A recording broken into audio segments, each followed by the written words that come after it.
Hi friends, எல்லாருக்கும் வணக்கம். இன்றைக்கி நம்ம இந்த வீடியோவில் என்ன பார்க்க போகிறோம் அப்படின்றத பார்த்தீங்கன்னா, ஃபஸ்ட்டு இப்போ தான் என்னோடய சேனலை ஃபஸ்ட் டைம் பார்க்குறீங்க அப்படின்னா மறக்காமல் சேனலை சப்ஸ்கிரைப் பண்ணிவிட்டு அப்படியே லைக் பண்ணிவிட்டு கூடவே ஒரு கமெண்ட்டும் பண்ணிவிடுங்க என்னென்ன வீடியோலாம் உங்களுக்கு பிடிச்சிருக்கு அப்படின்ட்டு. ஸோ வாங்க இன்றைக்கி வீடியோக்குள்ளே போகலாம். இன்றைக்கி இந்த வீடியோவில் என்ன பார்க்க போகிறோம் அப்படின்றத பார்த்தீங்கன்னா, இன்றைக்கி கைலி ஓரடிக்கிறது தான் பார்க்க போகிறோம்.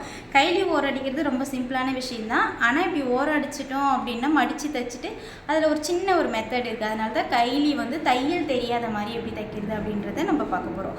ஸோ நம்ம இதை எப்படி ஸ்டிச் பண்ணுறது அப்படின்னு பார்க்க, உங்கள்கிட்ட கைலி இருந்ததுன்னா எடுத்துக்கங்க. இல்லை வேறு ஏதாவது கிளாத் ஜாயின் பண்ணணும் அப்படின்னாலும் நீங்கள் எடுத்துக்கிட்டு இப்போ கற்றுக்குங்க.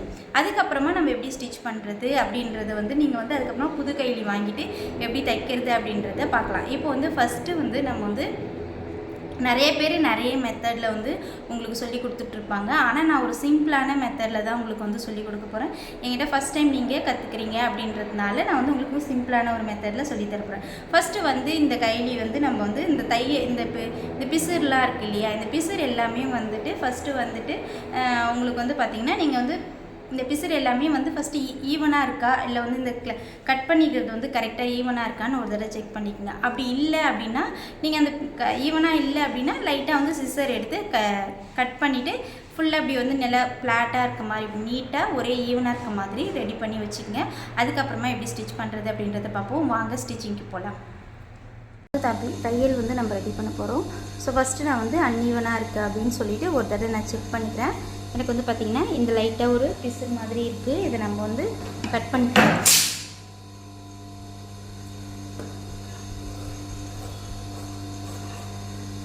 இப்போ நிறைய பேர் என்ன பண்ணுவாங்கன்னா, இப்போ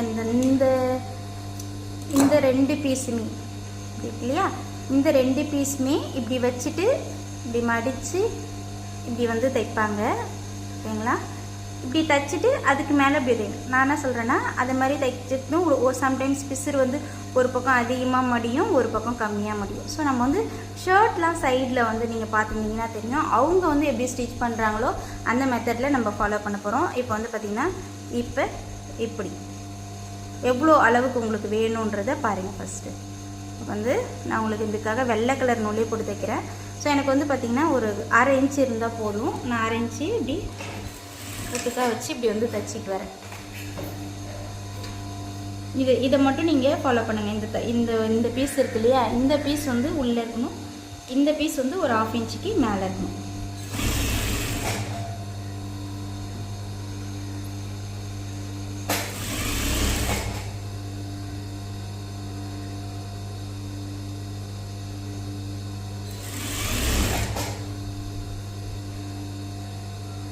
இப்படியே நல்லா ஈவனாக ஒரே அளவாக நீங்கள் தைச்சிட்டு வரணும். ஒரே அளவாக தைச்சிட்டு வந்தால் மட்டும்தான் உங்களுக்கு ஈஸியாக உங்களுக்கு இருக்கும். அதுவும் இல்லாமல் நம்மளுக்கு அளவுகள் கரெக்டாக வரும்.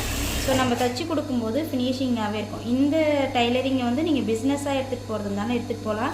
இப்போ நம்ம இந்த கிளாஸ்லேயே ஓரளவுக்கு நான் உங்களுக்கு எப்படி கொஞ்சம் டெவலப் பண்ணுறது அப்படின்றத சொல்லி கொடுத்துருப்பேன். ஸோ பில்லோ கவர் அடிக்கும்போது எப்படி கஸ்டமர்கிட்ட எந்த மாதிரி பில்லோ கவர் தைச்சி கொடுத்தா நம்மளுக்கு கஸ்டமர் தேடி வருவாங்கன்னு சொல்லியிருப்பேன். அடுத்தது புடவை ஓரம் அடிக்கிறது, சாரீ ஃபால்ஸ் அடிக்கிறது.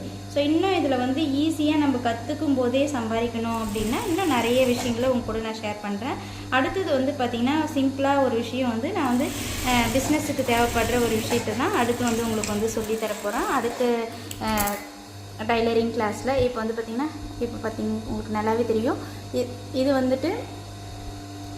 இப்படி லைட்டாக பிசுறு மேல் பக்கமாக வச்சுட்டு நம்ம மடித்து தைக்க தேவையில்ல. உள் பக்கமாக பார்த்திங்கன்னா இந்த அளவுக்கு நம்மளுக்கு ஃபினிஷிங் வரும். ஸோ இப்போ பார்த்திங்கன்னா உங்களுக்கு ஷர்ட்லாம் பார்த்திங்கன்னா நீங்கள் மென்ஸ் ஷர்ட்லாம் பார்த்திங்கன்னா சைடில் பாருங்கள் இந்த மெத்தட் தான் ஸ்டிச் பண்ணியிருப்பாங்க. உங்களுக்கு இந்த மெத்தடு ஃப்யூச்சரில் நல்லாவே யூஸ் ஆகும். இது பார்த்திங்கன்னா சுடிதார் பேண்ட்டு தைக்கிறீங்க இல்லையா, அதுக்கும் இந்த மெத்தட் தான் வரும். ஸோ இது இந்த மெத்தடை நீங்கள் ஃபாலோ பண்ணிக்கிங்க. ஸோ அடுத்தது இப்படி இருக்க இந்த பீஸ் எடுத்து இப்படி மேல் பக்கமாக இப்படி மடிச்சுட்டு இப்படி ஒரு கையால் தீர்த்திக்கிட்டிங்கன்னா போதும். இப்படி வந்துடும். பிசுறு எல்லாமே உள்ளே போயிடும். இல்லை நீங்கள் ஃபஸ்ட்டு இப்படி மடிக்கும்போது ஒரு மாதிரி மூடாக இருக்க மாதிரி இருக்கும் அந்த இடம் மட்டும். அப்படி இல்லாமல் இப்படி ஸ்டிச் பண்ணுங்கள். இதுதான் ஈஸியான மெத்தடும் ஃபினிஷிங்கும் கூட. ஸோ இப்போ பார்த்திங்கன்னா இப்படி வச்சுட்டு அப்படியே பக்கத்துலேயே தையல் போட்டுருவாங்க. படிமான தையல் மாதிரி பக்கத்துலேயே தையல் எங்கேயும் விலகவும் கூடாது. அடுத்து கீழே இறங்கவும் கூடாது. இது மேலே அப்படியே தையல் போட்டுகிட்டே வாங்க நீங்கள். இது இந்த தையலில் நீங்கள் பழகுனீங்கனாலே போதும். ப்ளவுஸ் அண்டு சுடிதாரு இது இந்த